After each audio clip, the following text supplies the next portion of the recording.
그다음에 어, 또 다른 수업 시간에 다룰 소재는 이건 중요한 건데 여러분들은 장차 연구를 해야 되거든.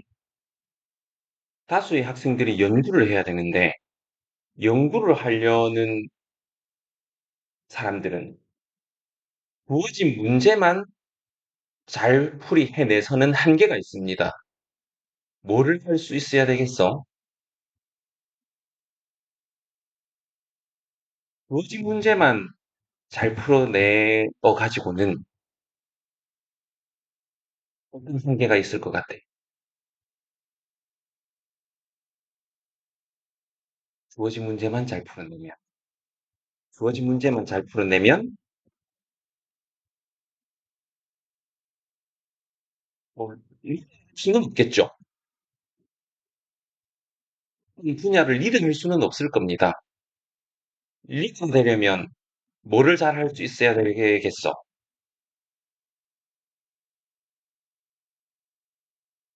리드가 되기 위해서는 그죠? 그리고 문제 제기를 할 수 있어야 됩니다. 문제 제기. 새로운 문제를 만들어낼 수 있어야 되는 거야.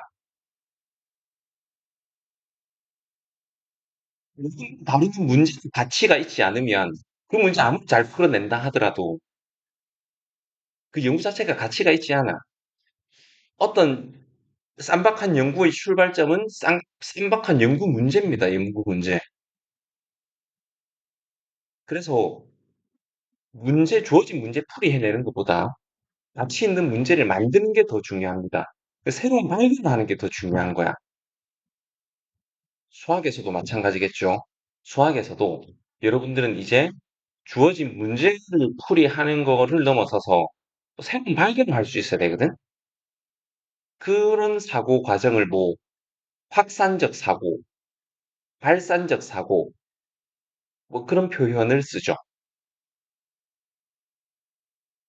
이런 확산적 사고, 발산적 사고를 경험하는 새로운 발견을 경험할 수 있는 효과적인 도구가 뭐냐면 일반화입니다. 일반화.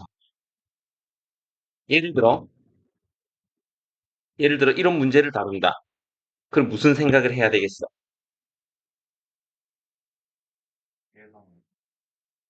일반화하면 어떤 부등식이 나오는 거야?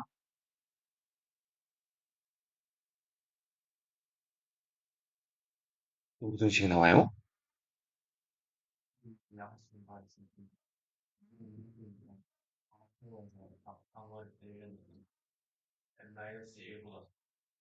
그렇죠.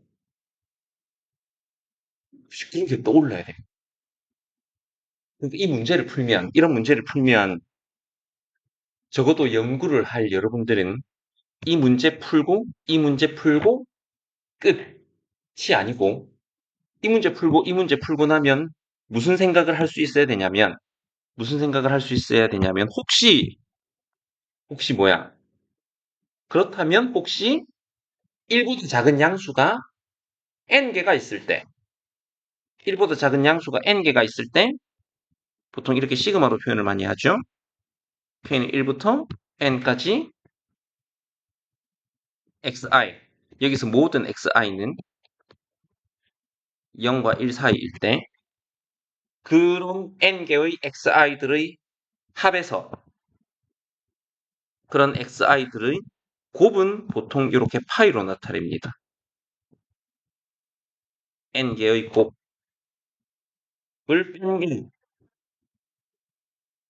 n-1보다 작다가 성립하려나 이런 생각을 해야 됩니다.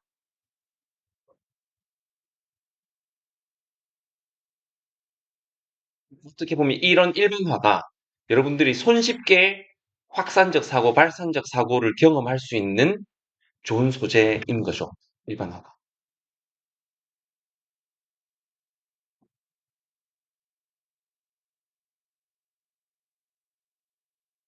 이 문제를 한번 풀어봅시다. 문제를 지우고,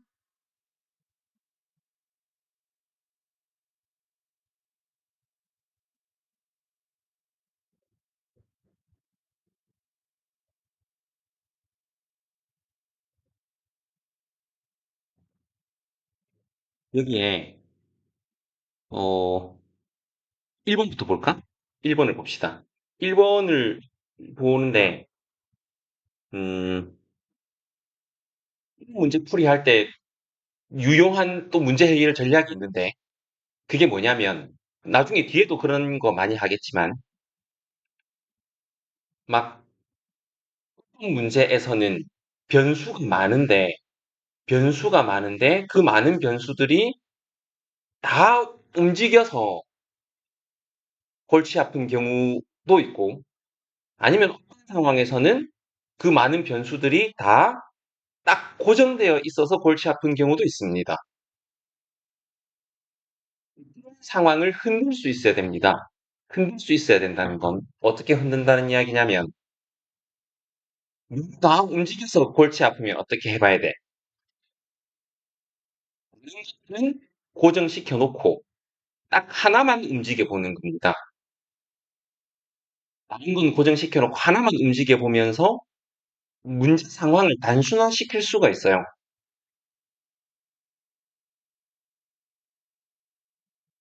이걸 어떻게, 이 문제 풀어볼까?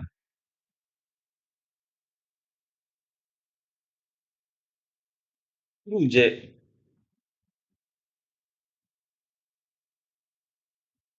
이 문제 혹시 풀어봤어요?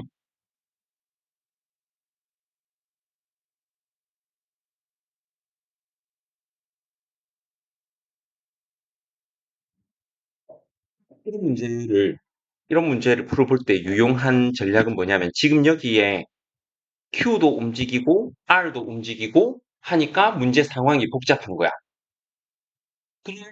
그럴 때는 둘 중에 하나를 고정시켜 놓고 하나만 움직여 보는 겁니다. 더더군다나 둘 중 하나를 고정시킬 때 뭔가 좀 극단적인 상황으로 고정을 시키면 깔끔한 상황이 이렇게 제시되는 경우가 많거든요. 예를 들어, 이거 한번 봅시다.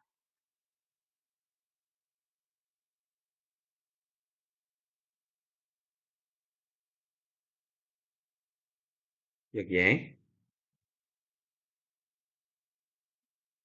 이런 반직선이 있어. 얘를 이 점을 중심으로 회전 이동 120도 시켜. 그 다음에 정삼각형을 정삼각형을 그리는 겁니다. 어,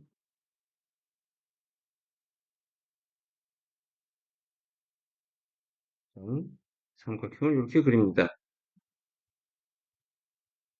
그러면 얘도 움직이고 하면 너무 정신사납잖아. 그래서 어떻게 해보는 거냐면 이 점을 뭐 예를 들어 요 꼭지점 하나에 고정시켜 가지고 얘만 움직여 보는 거야. 얘만 움직여 보면 무슨 생각을 할 수 있어? 이 점의 자취가 이 점의 자취가 이 120도 각의 이등분선이구나. 그런 생각을 할 수 있죠.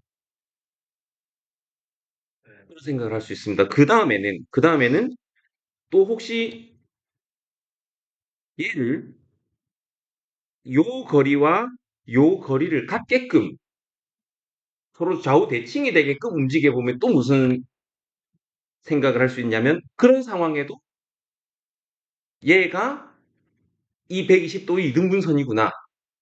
그러면 추측이 추측이 점점 확신이 되어 가는 겁니다. 이런 근거가 쌓일수록 아, 그럼 어떤 상황에서도 이 각의 이등분선이 될 수도 있겠구나.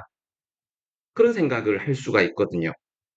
근데 그런 상황을 증명을 하려면 이 두 점 중에 하나는 고정시켜 놓는 겁니다. 그냥 임의로, 이번에는 극단적인 경우 말고 임의로 정하되 대신 고정시키는 겁니다. 고정시켜 놓고 얘를 이동하면, 얘를 이동하면 혹시 그때도 얘가 120도의 이등분선 위에서 움직이게 될까? 그런 생각을 하게 되는 거죠. 하나는 고정시켜 놓고 하나만 움직이면서. 근데 그 경우에도 이렇게 하나를 고정시켜 놓고 하나만 움직일 때도 얘가 이등분선에 있다는 걸 만약에 있다는 걸 증명을 하려면 이거 두 개를 연결시켰을 때 뭐를 보이면 되냐면 요 각이 어떻게 됨을 보이면 돼? 그죠? 60도임을 보이면 증명 끝나는 겁니다. 얘는 고정시켜 놓고 대신 임의의 위치에 고정시켜 놓고 얘가 움직일 때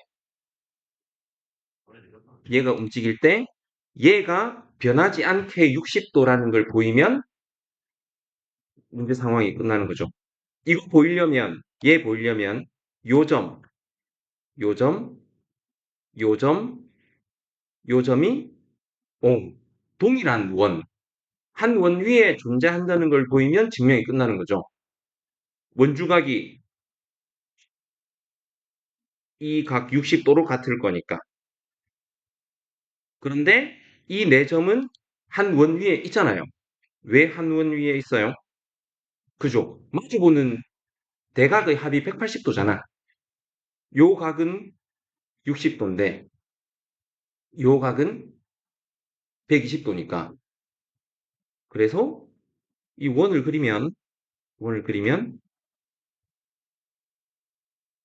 한 원 위에 있거든. 그래서 증명이 끝나는 겁니다. 이게 많은 중요한 사실을 담고 있는 것 같습니다. 첫 번째는 이 문제에서 이야기할 수 있는 첫 번째는 일단 문제를 해결하는 과정에서 극단적인 경우를 생각하면서 문제의 해를 추측할 수가 있습니다. 추측. 수학 문제 해결하는 과정에서 추측하는 건 굉장히 중요합니다. 추측하는 건.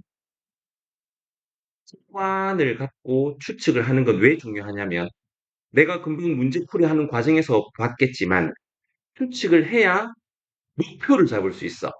내 목표가 뭐였어요? 요 각이 60도임을 60도로 일정함을 보이자. 이 점이 바뀌더라도 요 각은 60도로 일정함을 보이자라는 목표는 어디에서 왔냐면 극단적인 경우를 생각하다 보니 극단적인 경우를 생각하다 보니 극단적인 경우를 생각하다 보니 각의 이등분선인 거야. 좌우대칭 경우도 보니까 각의 이등분선이야. 그런 사례가 쌓이면서 그냥 임의의 상황에서도 이등분선일 수도 있겠다. 그런 추측을 하는 거잖아요. 그 추측을 했기 때문에 내가 요게 60도임을 보여야지라는 목표를 잡을 수 있었거든. 그런 측면에서 추측은 중요합니다. 그리고 또 중요한 건 추측을 했으면 반드시 뭐가 뒤따라야 돼요? 그죠? 엄밀한 증명이 뒤따라야 되죠. 엄밀한 증명이 뒤따라야 됩니다. 그게 엄밀하게 증명되기 전에는 말 그대로 추측일 뿐이니까. 그다음에 또 이 문제 해결을 전략을 중요한 걸 하나 소개시켜 줬는데 그건 뭐냐면 막 이것저것 다 움직여서 불편한 경우에는 어떻게 하면 된다? 하나는 고정시켜 놓고 다른 하나만 움직이면서 움직임을 살펴보면 됩니다. 굉장히 유용한 전략입니다. 굉장히 유용한 전략. 예를 들어 잠시만요.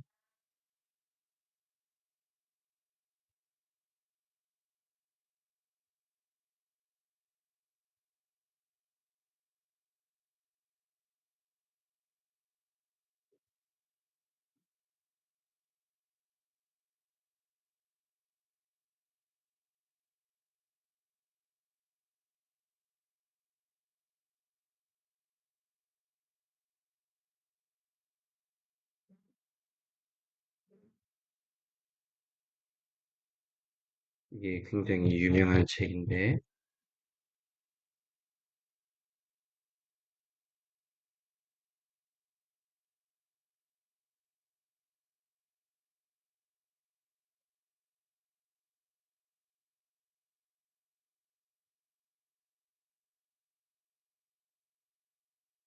음, 이 문제 잠깐 봅시다. 평면 위에 두 정점 A, B가 있고 선분 AB의 길이가 이렇게 됩니다. 그런데 이 평면위를 움직이는 세점 PQR이 요거를 만족하면서 움직이는 거야. 이거 길이는 2고 얘 두 개 길이는 루트입니다. 그때 Q가 움직이는 범위를 토시하고 그 넓이를 구하라. 이런 문제. 이런 문제에는 여러분들이 봤을 때 지금 AB는 고정이지만 PQR이 지금 조건을 만족하면서 움직이고 있잖아. 너무 상황이 정신없습니다. 세 개씩이나 움직이고 있으니까. 그럴 때는 뭘 생각해 보면 되냐면 일단 P는 고정되어 있다고 보는 거야. 그러면 Q의 운동은 어떻게 되겠어?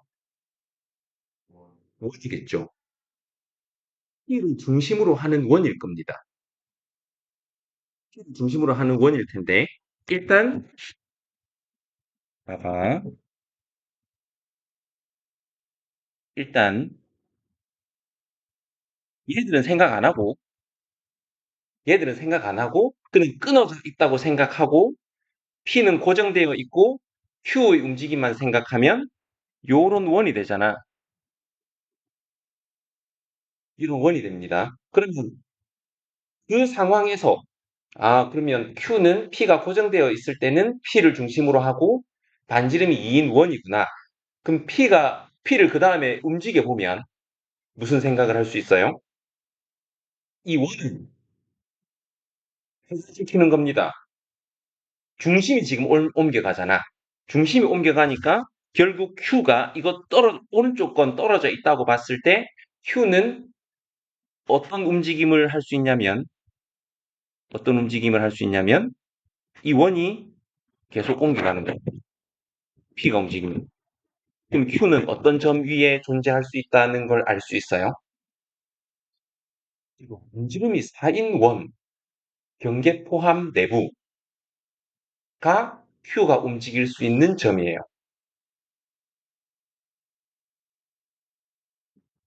똑같은 논리로, 똑같은 논리로,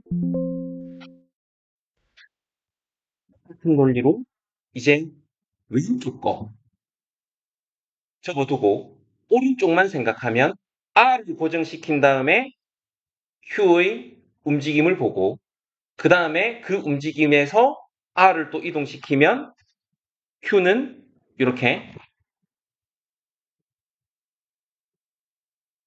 어떤 영역을 움직인다고 볼 수 있냐면, 반지름이 2루트 2인 원 내부를 움직인다고 볼 수 있는 거예요. 근데 두 개는 떨어져 있지 않고 붙어 있잖아.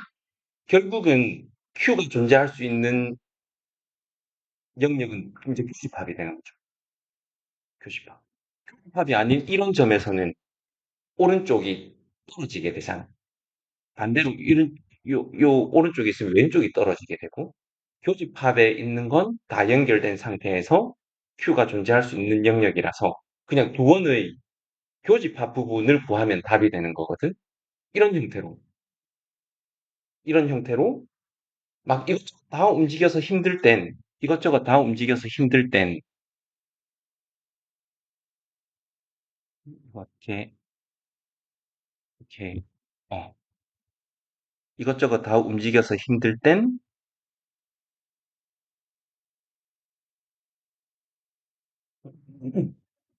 하나만 고정시켜 놓고 생각하는 게 도움이 많이 됩니다. 이런 문제에서는, 이런 문제에서는 또 뭐가 도움이 될 수가 있냐면, 지금 이 문제는 8번의 1번 문제는 A, B, C가 0과 1 사이에 고정된 상수잖아요.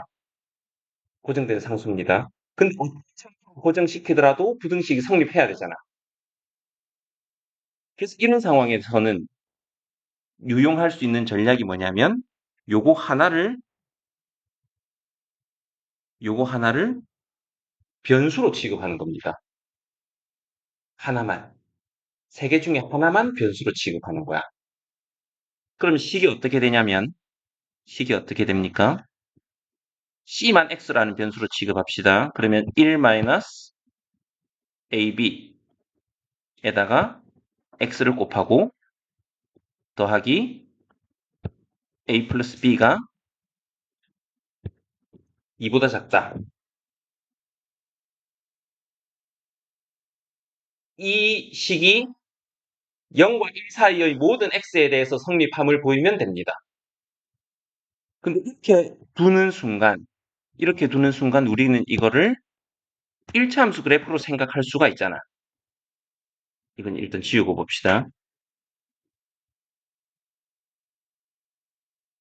1차 함수 그래프로 생각하고 보면 x축, y축에서 봤을 때 기울기는 어떻게 되니? 기울기는 1보다 작은 양수입니다. 기울기는 1보다 작은 양수. 기울기는 1보다 작은 양수고, 어, 기울기는 1보다 작은 양수고, y 절편은 a 플러스 b, a 플러스 b, a 플러스 b에서 1보다 작은 양수의 기울기를 가지면서 이렇게 증가합니다. 그런데 x는 0과 1 사이여야 되기 때문에 1에서 함수값이 중요할 것 같습니다. 1에서 함수값은 얼마야? 여기 1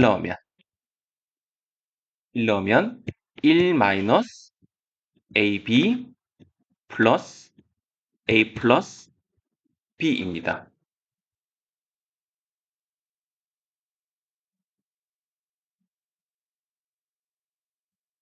이 함수값이 얘들아 이 함수값이 지금 2보다 작다는 걸 보여야 되잖아. 0과 1 사이에서. 그러면 1에서 함수값이 뭐가 됨을 보이면 돼? 그죠? 1에서 함수값이 2보다 작다는 거 보이면 문제 상황 끝납니다. 1에서 함수값이 2보다 작다는 걸 보이려면 얘가 뭐보다 작다는 걸 보이면 끝나는 거야? 얘가 1보다 작다는 걸 보이면 끝납니다. 봐봐. a 플러스 b 마이너스 ab가 1보다 작다는 걸 보이면 끝납니다. 여기에서 여러분들은 또 무슨 생각이 들어야 되냐면 뭔가 중요한 느낌이 오지 않니? 이 식을 보면 무슨 생각이 드니? 그죠? 지금 문제 8번의 1번, 2번 형태와 똑같죠? 그죠? 문제 8번에서 이거는 3개 합에서 3개 곱을 뺀 게 2보다 작다야. 여기서 4개 합에서 4개 곱을 뺀 게 3보다 작다야. 우리 아까 그래서 어떻게 일반화가 될 수 있겠다라고 생각했었냐면 n개 합에서 n개 곱을 뺀 게 3보다 작다가 만족할 수도 있겠다. 는 거를 추측했잖아요. 그런데 이 부등식이 어떤 느낌이야? 동일한 형식이죠. 두 개의 합에서 두 개의 곱을 뺀 게 1보다 작다야. 그럼 여기에서 우리는 무슨 생각이 드냐면 첫 번째로는 내가 아까 추측했었던 그 일반화가 진짜 성립할 수도 있겠다라는 추측이 첫 번째고 그 다음에 두 번째 더 중요한 건데 이 성립함을 보이면 뭐가 해결이 돼요? 이게 해결이 되잖아. 그럼 무슨 추측을 할 수 있냐면 요거를 또 이용하면 얘는 해결이 될 수도 있겠구나 라는 추측을 할 수도 있고 또 수학 공부를 제대로 한 학생이면 특히나 예습을 제대로 한 학생이면 뭐에 대한 감이 와야 되냐면 일반화한 것에 대한 증명이 일반화한 것에 대한 증명이 이런 패턴으로 흘러갈 수도 있겠다라는 추측을 해야 됩니다. 이런 패턴이라 하면 뭘 의미하겠어? 그치? 수학적 귀납법으로 은밀하게 증명할 수도 있겠구나라는 추측을 해야 됩니다.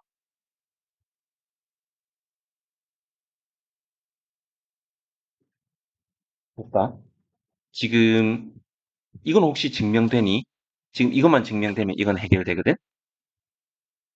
인수분해 해볼까? 인수분해 하면 어떻게 되지? A에 1-B가 되고 플러스 b 마이너스 1이 0보다 작다는 걸 보이면 되네. 이거 된다, 그죠? 얘가 1 마이너스 b를 묶어내면 a 마이너스 1이다. 그죠? 이건 1보다 작잖아. 왜냐하면 양수고 음수니까. 그럼 이거 해결됐다, 그죠? 다시 말하면 1에서의 함수값이 a 플러스 b 마이너스 ab인데 얘가 2보다 작다는 게 해결이 됐어. 아닌데? 1에서 함수값이 1 플러스. 어. 그래서 이게 2보다 작다는 게 해결이 됐기 때문에 0과 1 사이의 x에 대해서는 얘가 2보다 항상 작다는 게 증명이 된 거죠.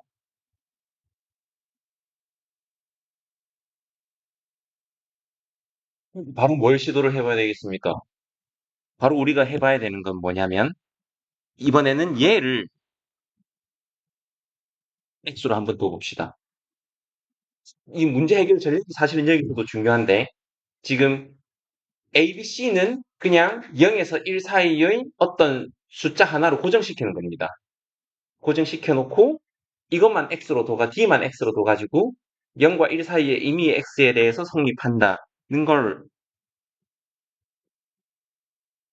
이제 증명을 할 텐데 이렇게 하면 1 마이너스 ABC의 x 더하기 A 더하기 B 더하기 C가 3보다 작다는 걸 증명을 해야 돼. 그러면 얘를 Y라고 두겠죠. 그러면 바로 오른쪽 그림에다가 해봅시다. 이 1차 함수는 Y 절편이 A 플러스 Y 플러스 C입니다. 마찬가지로 1-ABC라는 기울기는 양수입니다. 양수인데 1에서 함수값이 얼마니? 1에서 함수값이 1에서 함수값이 그죠? 1 마이너스 ABC 플러스 A 더하기 B 더하기 C입니다. 도입 패턴이죠? 아까 1번 문제에서 뭐를 보였습니까? ABC 합에서 ABC 곱을 뺀 게 2보다 작다는 걸 보였잖아. 그럼 얘가 2보다 작다는 걸 보였어. 그럼 1에서의 함수값이 3보다 작다는 걸 보이는 겁니다. 그렇기 때문에 0에서 1까지의 x 값에 대해서 모든 함수값이 3보다 작다는 게 증명이 된 거죠. 양의 기울기인데 이 제일 높은 데서가 3보다 작으니까 그 사이에 있는 모든 값에 대해서 3보다 작아지게 되는 거죠. 그럼 이제 뭘 하면 되겠어? 이제 확신이 생깁니다. 일반화 될 거다. 그 다음에 또 어떤 확신도 생기냐면 그 일반화된 것에 대한 증명은 수학적 귀납법으로 완성이 될 거다. 라는 확신이 생기는 거죠. 한번 스스로 해보세요. 분명히 될 겁니다. 정말 중요한 과정을 많이 담고 있는 것 같습니다. 새로운 사실을 발견하는 과정. 그 다음에 새로운 사실의 발견에서 그 엄밀한 증명의 아이디어가 구체적인 데서 나온다는 거. 그죠?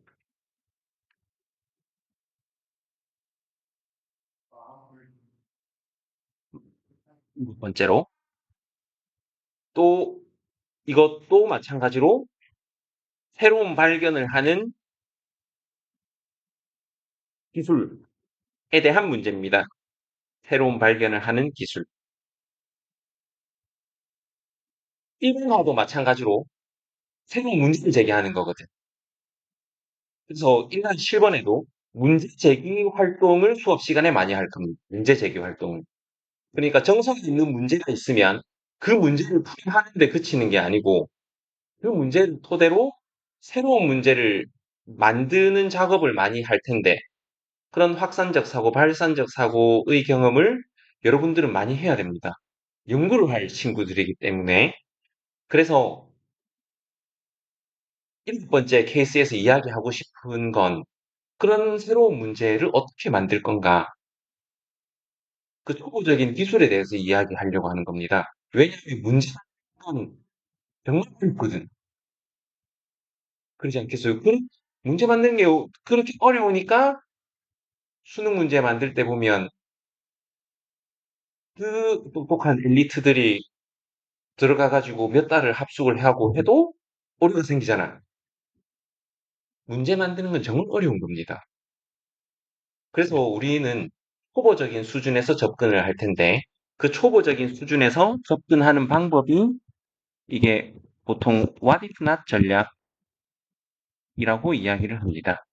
그건 뭐냐면 맨바닥에 헤딩하는 게 아니고 맨바닥에 헤딩하는 게 아니고 기존에 어떤 문제가 있으면 그 문제들에서 조금씩 조금씩 변형해가면서 새로운 문제를 만드는 그런 전략을 우리 많이 쓸 겁니다. 그 방법은 간단합니다. 그 방법은 뭐냐면 문제의 조건을 최대한 짧게 쪼개는 겁니다. 문제의 조건을 최대한 짧게 쪼개가지고 뭘 하면 되겠어? What if not 전략이라는 이름에서 무슨 느낌이 옵니까? 최대한 짧게 쪼개가지고 조건을 잘게 쪼갠 그걸 조금씩 조금씩 변경해 보는 겁니다. 저번에 이런 이야기 했었잖아.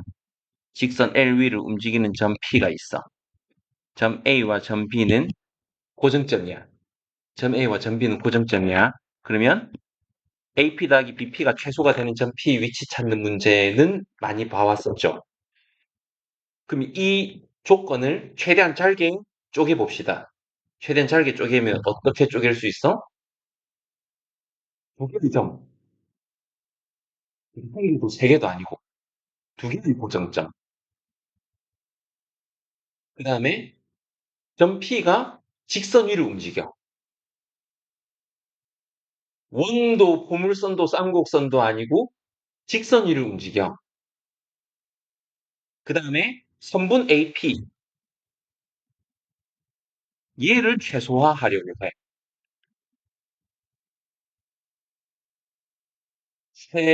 최대화하는 것도 아니고 최소화하려고 해. 이렇게 잘 쪼갠 조건들을 변형시키면 예를 들어 두 개의 고정점 AB가 아니고 세 개의 고정점 MBC에서 P 더하기 BP 더하기 CP가 최소가 되는 점 P 위치 찾아볼 수도 있겠죠. 이 문제는 정말 어려워집니다. 미해결란제입니다. 미해결란제. P 더하기 두 개의 고정점이 아니고 하나의 고정점 생각하면 수선의 발이잖아요. 너무 쉽잖아. 그래서 그 하나의 고정점을 최소화하는 게 아니고 시간을 최소화하려고 하면 예를 들어서 중력의 방향이 이렇게 될 때 걸린 시간을 최소화하려는 문제로 생각하면 저번 시간에 했었던 그죠? 저번 시간에 했었던 뭐, 하여튼 그 문제로 바뀌게 되는 거잖아요. 이런 식으로 새로운 문제를 발견하는 거에 What if not 전략은 굉장히 유용한 겁니다. 이게 그냥 단순하게 조건만 조금씩 바꾸어 나가는 것 같지만 예를 들어 AP 더하기 2BP가 최소가 되는 점 어떻게 찾겠어?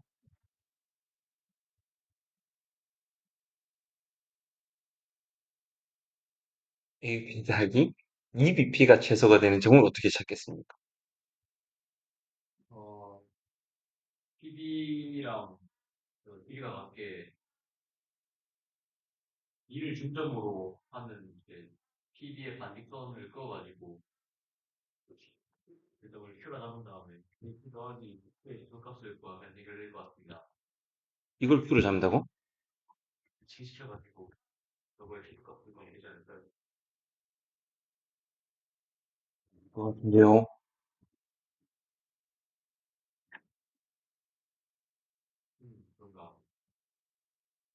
그죠? 이 상황이 지금 바뀌어 버리잖아.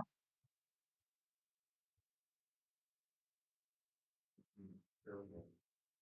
이걸 만약에 원래 문제 풀던 것과 똑같이 직선 L에 대해서 대칭 이동시킨 점을 B'이라고 하면, B'이라고 하면 AP 더하기 2BP가 최소가 되는 점은 만약에 여기에서 이, 이 영역에서 이 영역에서 속력이 V1이고 V고 그 밑에 영역에서 속력이 만약에 2분의 V라면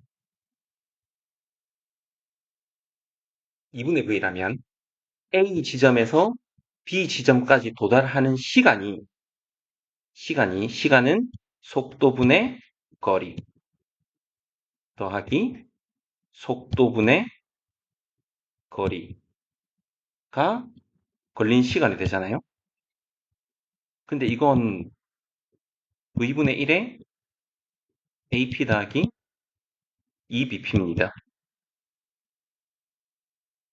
이 걸린 시간이 최소가 되는 점 P를 찾으면 되는 거예요. 어디서 많이 보지 않았니? 그죠? 하이탑에서 봤죠? 이 스네일 법칙입니다. 스네일 법칙. 빛의 이동 시간이 요 매질과 요 매질에서 빛의 이동 시간이 속도가 달라. 그런데 빛은 최소 시간이 걸리는 경로로 이동해. 그게 페르마의 광학 원리죠. 그러면 이해가 최소가 되는 경로로 이동한다는 겁니다. 결국 스네일 법칙 생각하면 이 수성 그었을 때 요각 세타 1, 요각 세타 2의 사인 값이 2대 1이 되는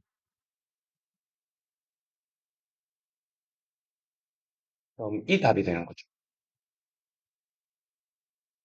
여러 가지 문제가 여러 가지 문제가 그냥 단순하게 조건을 한 개 한 개씩 변형시켜 가는 걸로 굉장히 중요한 발견들이 많이 이루어지거든.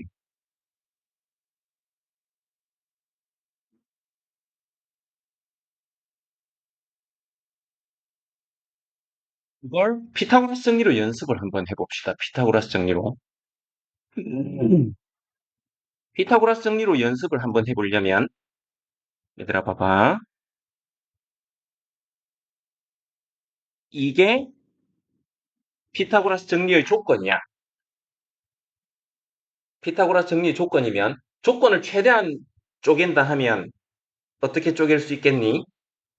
집이 아니라 아거나 끄다면 그래. 직각이라는 조건. 그럼 직각이 아니면 어떻게 될 것인가? 그런 호기심을 가져야 될 것 같고, 그 다음에 또,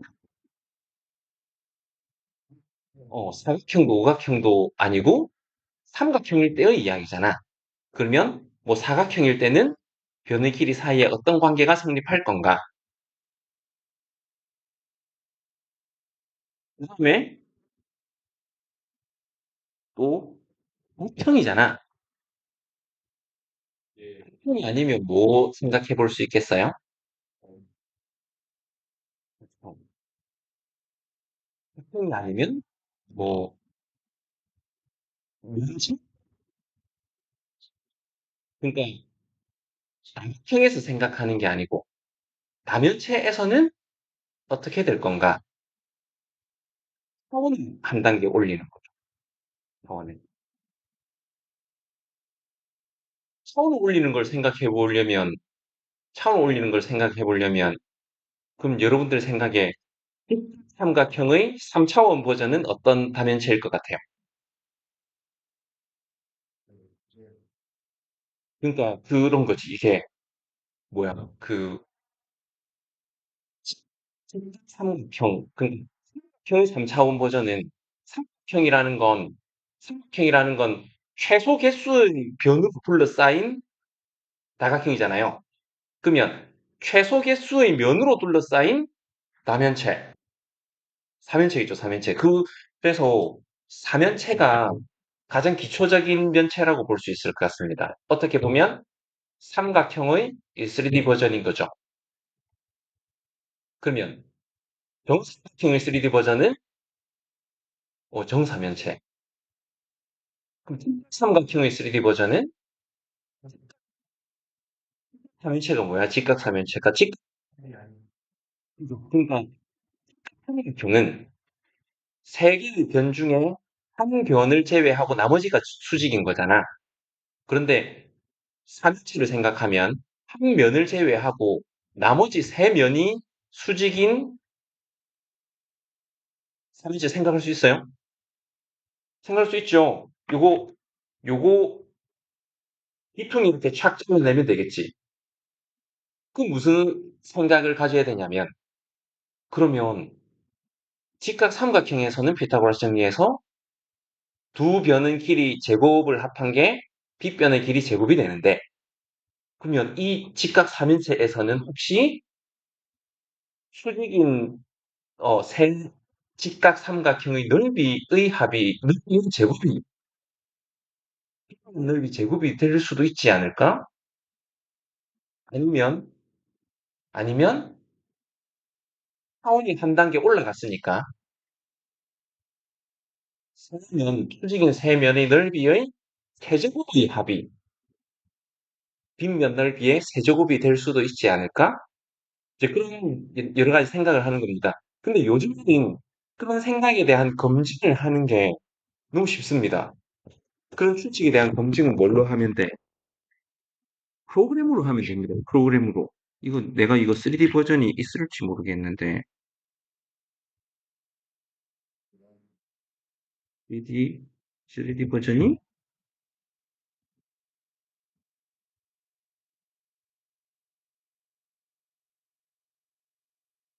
없는 것 같습니다. 근데 잠깐만.